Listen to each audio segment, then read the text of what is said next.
what do you do with N'Keal Harry? Because to put it frankly, if you took the jerseys off of N'Keal Harry and Isaiah Zuber and you asked some person that has never watched a Patriot game in their life and has never watched a snap of practice, who is the better receiver at minicamp, this guy or that guy, I think a lot of people would have said Zuber, right? Like a lot of just objective, you drop some alien in from outer space and you say, who's the best receiver here? I think a lot of people would have said Zuber, but N'Keal Harry is your first round pick from 2019, obviously has a lot more kind of sunken cost, if you will, in a player like N'Keal Harry. He has slimmed down.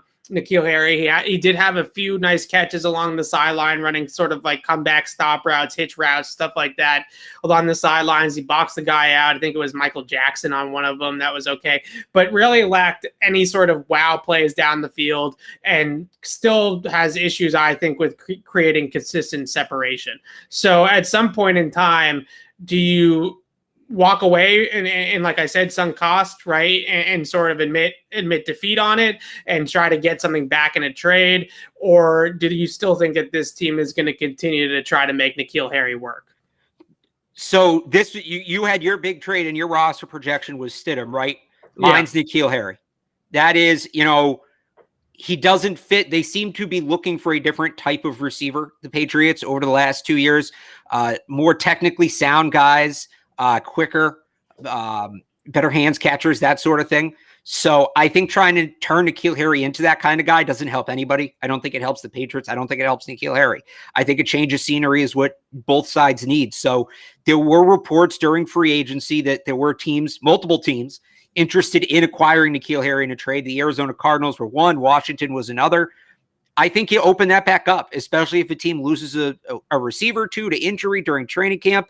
I think trading N'Keal makes a lot of sense for both sides. And I think Isaiah Zuber is the perfect player to take that final spot on the roster because, and I've pounded the table about this, Evan, versatility is going to mean so much when it comes to putting this roster together at the end of camp. And Isaiah Zuber is both versatile within the offense. He can line up all over the formation. We saw him used as a gadget player last year. He's a better fit for that new mold I just talked about. And he has versatility between phases. He was an All-American kick returner. That's, initially what probably drew them to him. Now, last year, he kind of looked like that. He looked like a specialist. He's come back now. He seems to have really rounded himself out as a wide receiver. His route running was much better. I think his hand placement was much better when it comes to, just welcoming the football and his interacting with the football at the point of attack. I thought that was much better. So I think they get more out of a guy like Isaiah Zuber with that final wide receiver spot than they would with a guy like N'Keal Harry. And I think they can get something for him. You're not getting a return on your investment. You're not getting a first-round pick.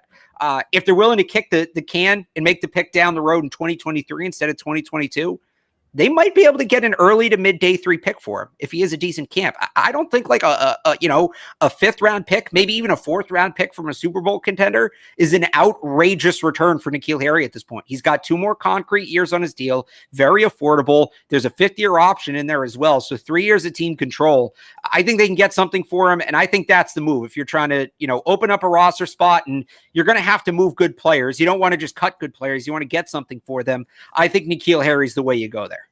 I actually don't mind trading N'Keal either. I have him on the roster right now strictly because with Isaiah Zuber, I think that I do need to see the pads go on and see him fight through contact, finish through contact, deal with tougher coverage, deal with more physical coverage, because in these types of practices in the spring, and I know he did some of those things last year as well, but specifically right now, in these practices in the spring, there's no jamming. There's no riding receivers down the field. There's no physicality to the coverage, no safety coming over the top, ready to crack you or coming over the middle. None of these things are happening. And when you're a speedy wide receiver, like a guy like Isaiah Zuber, you should shine in these types of practices, right? Like you should shine, but no one can touch you. This should be where you are highlighting your skill set and you are the fastest receiver on the field and you are a guy that can really run and create separation. If you're a speedy wideout and you're not flashing in OTAs and minicamp, then that's a problem. right? Like even a guy like Marvin Hall at times was getting open because he's fast in these camps, right? And everybody's not touching anybody and stuff like that. So I think there's an element that I want to see that. But what you mentioned with Isaiah Zuber being the kick returner stuff, the gadget play type of stuff on offense, if you're going to keep, because Jacoby Myers, Nelson Aguilar, and Kendrick Bourne are your top 3 receivers, right? N'Keal Harry, I don't think is going to crack that top 3. So and Gunner is going to be on the team. Yeah. So we're really talking about 4th or 5th receivers here at this point.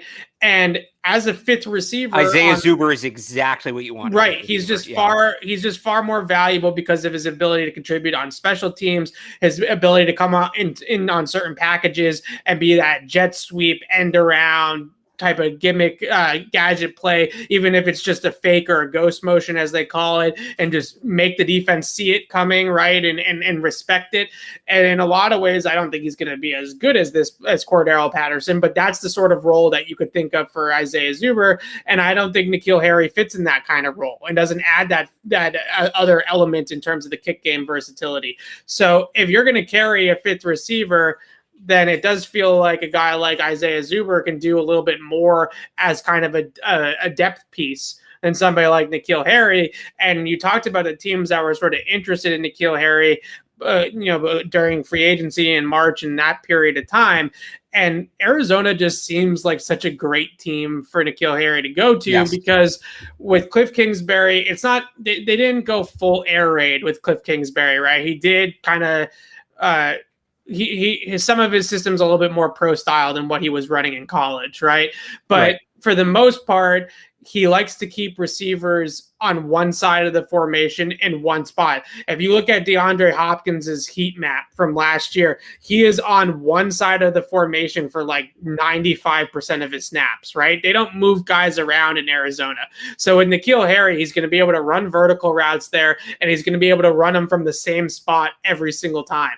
And that's going to be a lot easier for him to sort of get up to speed and succeed in that type of system than in a system where the Patriots, where they want you to be able to move around the formation, learn multiple spots, run a full route tree, things like that. In Arizona, he's just going to be able to run fades on the outside for 4 straight quarters. And maybe Kyler Murray throws up 3 or 4 of them to him, on a broken play or something like that. And he makes a couple of big plays out of it a game, right? And that can be the way that he succeeds.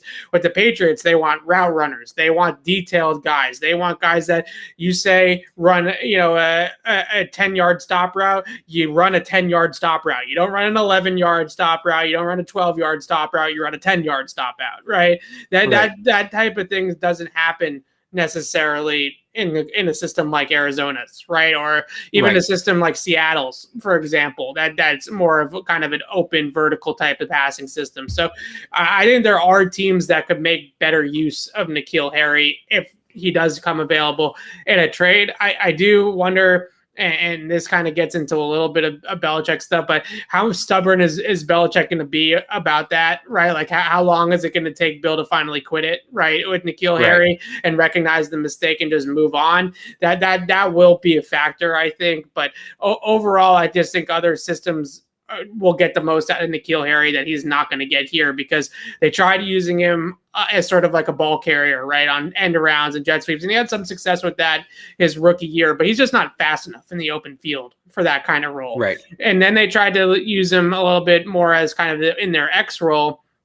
And there's just too much route detail there. There's just too much nuance there to that position that's necessary.